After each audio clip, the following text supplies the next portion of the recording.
Dr. Noland, welcome, and we look forward to hearing from you. Thanks very much. What I'm going to talk about is the issue in which I was asked to address. And my remarks this evening are going to be organized into basically two parts, roughly corresponding to the short run and the long run.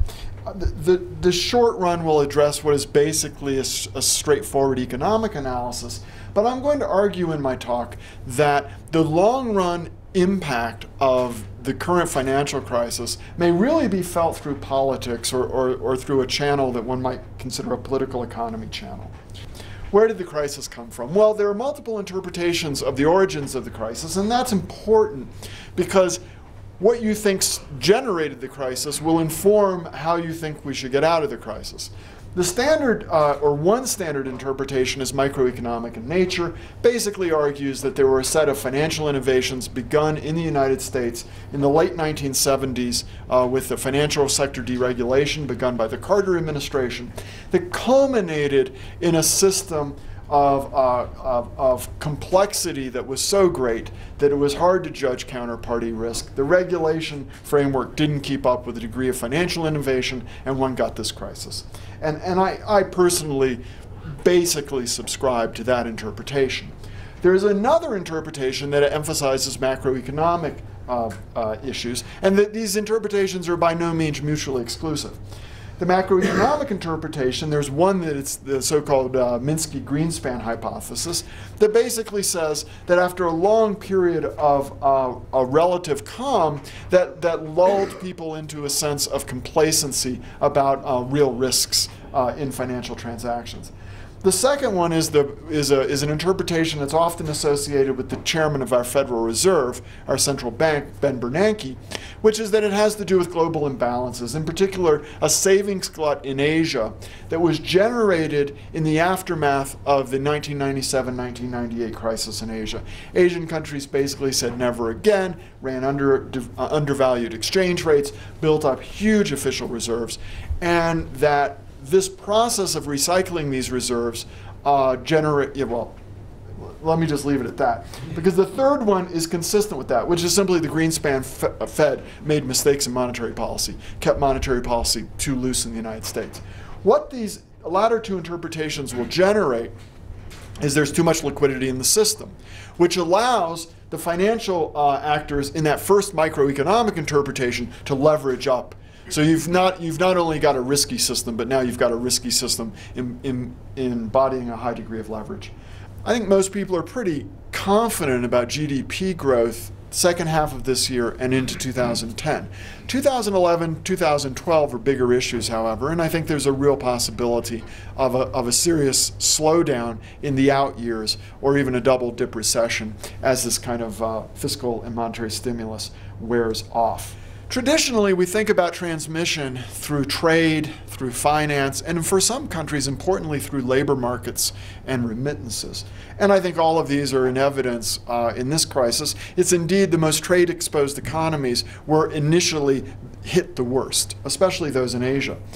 However, I think in the long run, there's a fourth channel, which in the slide I've called the ideological channel, that actually may have a more profound impact, especially for economies like South Africa that were sort of peripheral to the financial crisis in its initial origins. The Anglo-American model has been discredited. That period of financial sector liberalization in the US and the world more broadly that began in the late 1970s has come to a close. The United States is beginning to re-regulate its financial markets. As someone pointed out to me recently, the last time this happened was in the 1930s, and that was a process that actually took a number of years. The major financial sector regulation measures in the United States were introduced in a period from roughly 1934 to 1940. So this is something that's going to probably take a while to play out. And the nature of that re-regulation is uncertain. Right now, I think the measures being contemplated by the United States government are relatively mild, but if there were to be a double-dip recession, I think the political reaction could be much more harsh the second time around. At the international level, the G20, of which South Africa is a member, has supplanted the G8. And I think that's generally a good thing. That creates a greater degree of legitimacy in the system by getting a larger number of systemically important countries involved. If one thinks that macroeconomic imbalances were an important part of the crisis or an important part of the solution, that's an issue, because there is no multilateral coordination mechanism that has any real enforcement capacity on the more important countries within the system. For that, read the United States and China.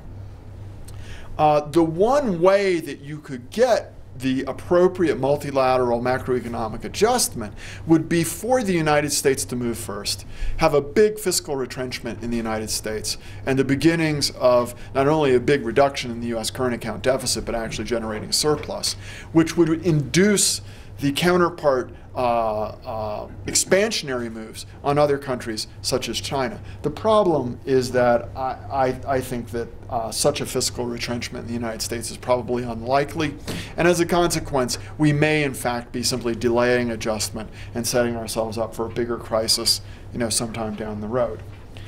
Second issue is on the microeconomic level, which is a legacy of pervasive microeconomic distortions around the world. There is an element of do as we say, not as we do.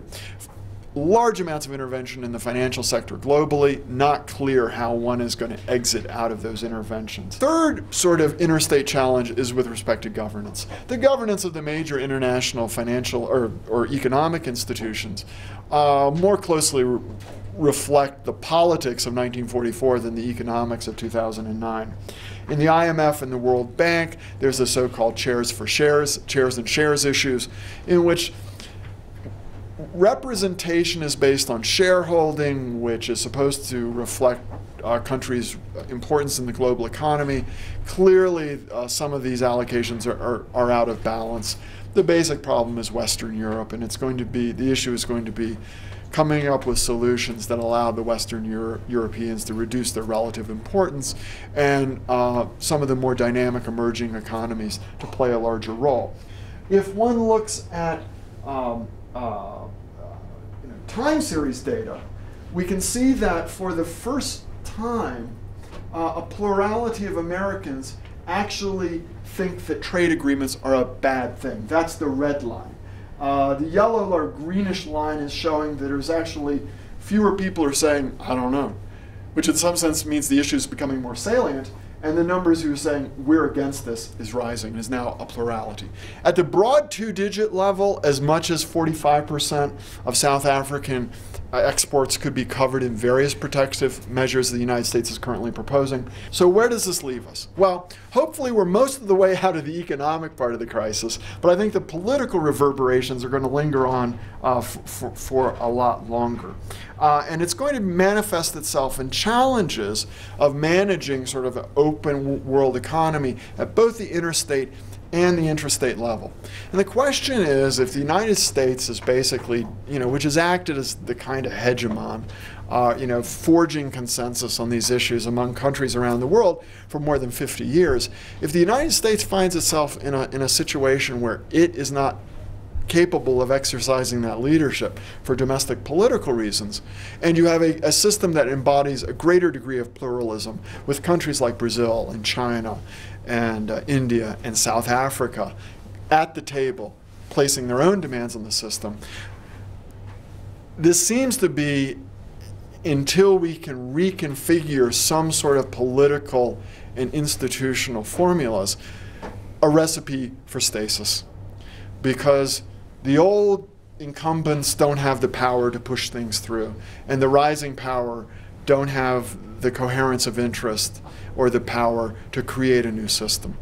I'll leave it at that. I look forward to the comments and trying to address any concerns or questions you might have in our remaining time. Thank you very much.